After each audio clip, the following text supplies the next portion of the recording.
Not many things in this world, in the Flesh and Blood universe, qualify anywhere near the Story of Monarch. The Story of Monarch is probably going to go down as one of the most infamous stories in modern TCG history of boom, bust, and stabilization. So we're going to crack 2 boxes as we wait for the Everfest product to arrive. And for the patron, Christopher F. Oh, Chris F. Chris says, Rudy, you know, I'm sure Monarch goes to 0. So let's open the packs before they go to 0. So we're going to crack some Mon today. We're going to see how bad it goes. Sometimes we've had Monarch boxes that have been decent. Some have just been brutal. Placement is 3. Was it 4? Let's see here. 5, 6, 7. Was it 8? So you have 8, and then 9, 10, and... Okay, so 11. So when we get to 11, you get your foil rare. And then you've got, of course, your piece of equipment. And then rare corrosions. I love that card. And then the regular rares. And your okay. So I always forget. I always first pack. I gotta remember the placement on these things. So, anyways, oh my God, where do we start? You know, I think in the Flesh and Blood history, not much is going to be really studied, looked back upon, and discussed more than the boom and bust of Monarch. It was such a unique moment in time. It is going to, I almost want to say, it's going to define the Black Swan event of the Flesh and Blood universe, of the biggest, just unexpected shift in market dynamics and timing and everything that happened. And there's our first Majestic, everybody. Tear limb from limb, so let's make our Majestic pile. And, you know, I think it's going to be looked back upon and studied for a long time on how and why it occurred. And I think it was a combination of a lot of perfect events and perfect timelines that lined up to a combination of, I mean, let's discuss some of the variables here. So you had a long period of time from Crucible to Monarch, right? The whole 2020 era, the explosion of Flesh and Blood, and then, of course, the delay from the new print run, or the new print set of Flesh and Blood from Crucible to Monarch was a big, big gap. In between that gap is when Flesh and Blood happened to hit its ultimate piece of traction. So right there, if we start right there, if you think about it, so not only were we in the 2020 Money Machine Go Burr craziness, or I'm sorry, 2021, after, post 2020. So not only did we have the economic situation where things were booming, and crypto hitting all-time high, the biggest gap between a set release, which was Crew to Mon. So you had, I mean, there's a lot of things that lined up, okay? So you had not only these upward bullish variables occurring, post-Monarch release. Ooh, hello. There's our first good hit of the box. Foil Majestic, Rousing the Ancients. Fantastic. Okay, there's our first good hit. And so let's talk about now. Let's jump over right after Monarch came out. Within 90 days of Monarch coming out, the market had realized, or the theory is, we don't have proof yet, the market had realized that the print run of first edition was increased so much that the value and the price point the market established was wrong. As we later found out, the amount of Monarch that many stores actually didn't hold, and distributors and stores that held back product, were literally tens of thousands of boxes. Oh, God, that's beautiful. My goodness, look at that Rebirth Angel. That illusionist one. So then we find out substantial amount of product didn't actually come to market. There's a nice, beautiful Majestic Duskblade non-foil there. Then, on top of that, we had the crypto market crash from Bitcoin. All the small altcoins had literally dropped over 50%. Some dropped 80% from their all-time highs. So then we had an economic financial situation that, if you haven't learned by now, CCGs in the collectible world seem to have a stronger correlation. Oh, what's going on? Oh, we got a sideways pack at the bottom. Seem to have a strong correlation to the collectible world. The collectibles and crypto, the correlation appears to be stronger than it does the stock market and the equities. So we had a crypto sell-off right after release. We had supply constraints from a lot of people just not selling their product. Yeah. And then we had a lot of stores, that was their first time ever getting Flesh and Blood product. They didn't want the product, they didn't believe in the game, they just wanted to flip it as quick as possible and try to time the most amount of profit, which is typical business, can't really fault the store for trying to make money. So you had these things come together, okay? And then people quickly realized the feel and flavor, I wouldn't say the flavor, I guess the flavor. The feel of Monarch didn't feel anything like the first block of, obviously, WTR Art Crew. So that alone, there was a lot of people that were not feeling it. They were just not happy with it. But the majority of the market, including myself, I thought Monarch was a beautifully, beautifully designed, well-made product. I still believe that. But again, it's not up to me. It's not up to any of you all listening. It's up to the overall market to accept or... That's weird. Oh, different pitch. I was like, what? It's up... The overall market eventually turned its back and said Monarch was just... It rejected it. The market as a whole rejected it. Okay? So, fast forward. Foil rare. By the way, still no cold foil. Still waiting for our cold foil, folks. Rare. And hey, Majestic there. Mark of the Beast. Majestic number 4. So... you put all these things together. What it seemed, at least looking back when I think about the story and everything that happened, what it feels like to me is once we turned and the market peaked at that, what was it, 650, 680 a box? It never hit 700. It was the mid 600s that Monarch peaked at per box. So 2 boxes would have been like $1,300 with nothing else with it. No package, no case, no promos. $1,300 for 2 boxes. That was the peak of the market. So at that particular point in time, once the prices started to retrace, you started to see people panic. You started to see stores panic. You started to see that the overall attitude of the market and the people hoarding the boxes, pretending they didn't have any. Oh, Jesus. I was like, oh, cold foil. Oh, common. Dreamweavers. Beautiful cold foil. Foil common. Looks nice, but not a good one. Not a good one, folks. Maybe Majestic. I think the Dimensional Crossroads is a little bit better, probably. Well, if it was in foil. So once we saw the market top out, and then we saw bearishness spill in capital raising from people in the crypto world, and the flow of money from crypto to Flesh and Blood slow down. Oop, that was a foil common. Once that started to happen, that was the catalyst, the spark. And then once we saw things go from 650 to 600 a box, to 550, to 500 a box, once we started to see that, LGSs and people around the country who did have the product started to unload their positions and undercut and panic. So then we saw prices accelerate from 450 to 400 to 350.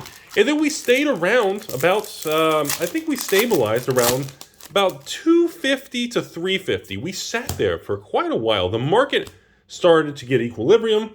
That was when Rudy started buying Monarch because I wanted to buy it. Now the price came down. I was paying $200 a box for Monarch, and I bought, oh my God, I bought over probably 1,000 boxes at least, maybe even more. I bought so much of it because I didn't have any. I already sold it all. I didn't think I never thought I'd have the opportunity to get a very large position back, and the market was going crazy, and I disagree with the market. Ooh, foil Majestic, Mark of the Beast. Look how nice that looks. There's a nice hit. Second foil Majestic of the box. And yeah, so that's, oh God, I love the art on the Exude Confidence. Dude, oh my God. Dude, a full art zoomed in version of her would have been amazing. So, last pack of box 1 here. Like I said, I want to reemphasize, you're going to hear me tell this story probably at least once a year, maybe even twice a year, to remind people who weren't around as the years go by and these stories get forgotten, and people who weren't in Flesh and Blood or around from the beginning or during a certain block or set release. I want people to remember and be aware of what actually happened, because time has a funny way of forgetting a lot of this stuff. So, by the way, Chris, so your box 1, look, I'm going to be blunt with you. Monarch's value is highly dependent on your cold foil, whether you get 0 cold foils, 1 cold foil, or 2 cold foils, and whether or not those cold foils are obviously a common rare or something really, really spicy on the old high up scale of Majestics and Legendaries and, libraries type thing. Besides that, the next slot, obviously, your foil Majestics is going to have another dictating value. So again, that foil, the Monarch box we just did, we did get a cold foil common, but unfortunately, that was not a home run box. There's no way to sugarcoat it. We just didn't get there. It is what it is. So anyways, let's continue our storytelling as we get to look at this stuff. Like I said, I may have one more Monarch video in the next couple of months here. I don't really have anything else in queue. I'm going to let it be for a while here. Anyway, so that Illuminate is still gorgeous. So anyways, once we saw that, Majestic Shadow, there's our first one in the box. Once we saw that accelerated decline, you could see the confidence the vacuum sucked out of the market. And a lot of people are going to argue why that happened or what caused that to happen. And I still stand by, I believe it was a combination of many things from crypto. Overall market as a whole shifted, and not just with Flesh and Blood, the market as a whole shifted. I saw a huge downtick in Pokemon, in Weiss, in Magic, in New Magic, not Old Magic. And so we saw a lot of shifting. It wasn't isolated to just Flesh and Blood. And that's something a lot of people need to understand. Now, Flesh and Blood, as with any leveraged investment or new investment, is going to have what I like to call a higher beta, which means as the market as a whole swings, Flesh and Blood being the newer game and higher risk game, because without a long-term history, is going to have a higher beta coefficient. In other words, it's not going to be a 1.0 beta. It's probably going to be like a 2 or 3 to 1 beta, which means if the market's going to drop 10%, the new card game, a beta of 2 or 3 is going to drop 2 or 3 times that. In other words, the swings are going to be amplified to the upside and the downside. And, ooh, Soul Food. Haven't seen that card in a long time. That card looks great in foil, by the way. So, and that's exactly what happened. Did I ever think I would see the day where Monarch bottoms out now and it's sitting on the open Monarch? I think, what's Monarch right now? As I film this video, I think Monarch is like 170 maybe plus tax. It's like 165 on TCG Player, eBay, plus maybe tax, so maybe 180 shipped to your door type thing. So it's been sitting there. It's been stabilized quite a bit. And a lot of the market at this point in time has been flush. We're seeing a substantial reduction in quantity of product just showing up to market, manipulating and moving the price. Hey, Beacon of Victory. There's a Majestic non-foil. So we're now entering what I feel is like another phase, which is more of it's becoming old news calm phase, okay? And it's not really going up or down anymore. It's just sitting there. Wow, we're getting a lot of Phantasmaphies. So some people consider that positive, because that means, okay, maybe we finally found the true value of Monarch. 160 to 180 a box. That's the true value. That's, one perspective of some people. Other people feel that it's significantly sold off far more than it should. Other people feel, well, it's really good. Wow, look at that. Another diagonal pack at the bottom there. Isn't that weird? Both boxes had like a crooked pack in the middle. Other people feel that it's some people blame LSS. Some people blame James. Some people blame the market as a whole. I don't know. Pointing fingers trying to figure out. It doesn't do anything because we don't know. I think everything and most of these things in life. Oh God, Shadow Puppetry. I love that. I hate to say it. The reason I love the artwork on Shadow Puppetry is it reminds me of a Mortal Kombat thing. Does that remind you? Anybody? Like a bridge in Mortal Kombat? Is that just me? That's what it reminds me of. Anyways.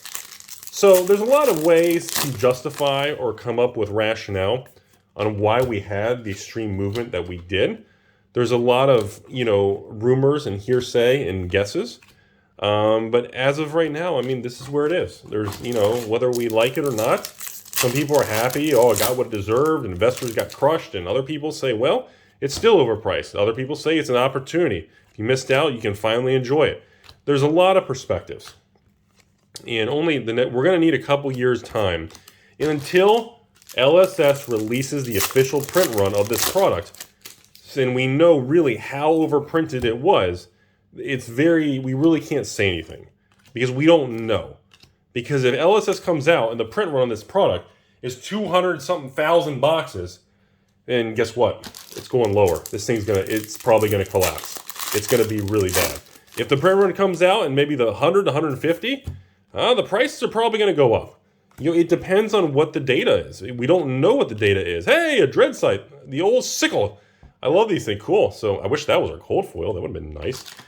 Until we get that and the market gets some confidence or a spark or some sort of catalyst, I don't think we see anything now. I don't want to use the term dead money, but it kind of is dead money. It's just flat. So for people who are just looking to invest, what is it? Oh, it's the exact same. I was like, wait a minute. Same pitch too. Out muscle, duplicate.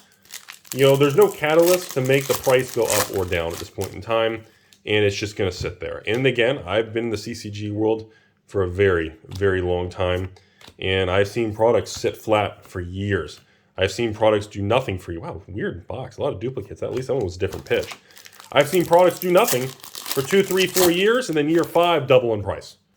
And that it's a possibility. And a lot of the possibility of everything is going to was that a foil common? That was a foil common. I was like, wait a minute.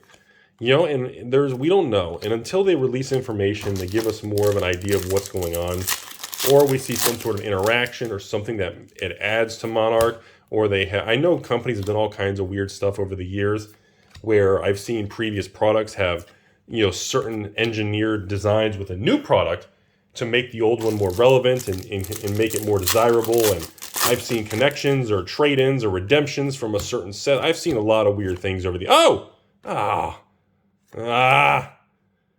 Ironhide. This one's the plate. Cold foil common. Looks fantastic. Ooh, that looks beautiful, but God, common again. Really? Brutal. Chris, you just got sucker punched by Dr. Chuck Norris, man. Herald, I think the Herald, if that was the extended art Herald, would have been worth more than the cold foil. So unfortunately, that is a double. Well, at least we got a cold foil in each box, but we are looking at common cold foils in the old Monarch. And again, unfortunately, you're going to see in the comment section, you're going to see many people say, or who actually sat through the video, you're going to see many people at this point in the video say, well, that's why Monarch's $165 a box and not $650 a box anymore. You know, that you're going to see this is, you know, box openings like this where the only difference between Unlimited, and unfortunately, by the way, that the Unlimited Monarch to first edition Monarch, that's a whole other conversation.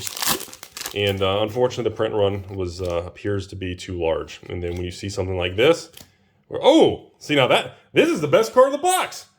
Flippin' Exude Confidence Foil Majestic. Holy crap, that's probably the best pull of the whole box. And hey, Majestic Lumina. So, but unfortunately, you know, when you're going to see comments in this video of people saying, well, that's why the price is tanked. You have the cold foil commons have no value because there's so many of them. And besides that, you have so much Monarch Unlimited, and the Monarch First Edition should have been printed by half of whatever it is they did. The cold foil commons are not special. They don't mean anything anymore. And that is the counterpoint to the bear argument, everybody. So, final thoughts, everybody. Decent box as far as the Majestics and the rare pools, but terrible for the cold foil pools. And unfortunately, I would assume those cold foil pools are what, 10, 20? I don't even know if they're 30, 40 bucks anymore. They could be, I don't know. The market's so bad. And the investor collector segment of the population is so negative. I don't even know if they are touching or even there's even a bid, the bid ask kind of as they say, the spread for that kind of stuff. I don't even know if there's even really any bids or buyers stepping in to even buy anything with Monarch. And I think a lot of people are probably waiting to see what the Monarch print run is to actually make any moves or actually discussions. People want more information. So that's where that stands. But that's all. I just want to discuss the looking back from May of 2021. I know 7 months ago.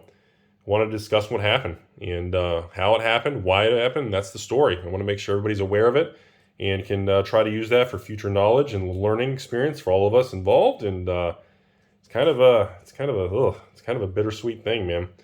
So have a great day, everybody.